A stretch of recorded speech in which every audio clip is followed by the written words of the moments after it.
આમોદમાં ગૌરી વ્રતની ઉત્સાહભેર ઉજવણી કરવામાં આવી હતી।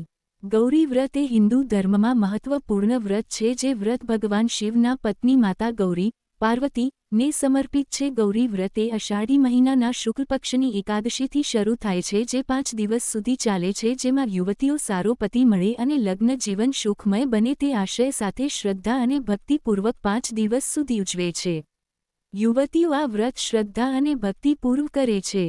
વ્રત દરમિયાન કડક ઉપવાસ, ચાલચલનનું પાલન, ભજન, પૂજન અને માતા ગૌરીની આરાધના કરે છે અને બાગ બગીચાઓ તેમજ રોડ ફરવા જઈ આનંદ અનુભવે છે। વ્રતના 5મા દિવસે વ્રત સમાપન થાય છે અને ઉપવાસ તોડવામાં આવે છે।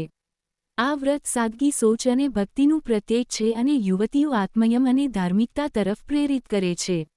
આ 5 દિવસના વ્રત દરમિયાન નાની નાની બાળકીઓ જુવારા પોતાના ઘરે રાખી અંતિમ દિવસે મંદિરે જઈ એની પૂજા કરે છે તેમજ ગરબે રમે છે તેમજ પોતાના જવારા સાથે ફોટા પડાવી ખુશી વ્યક્ત કરે છે।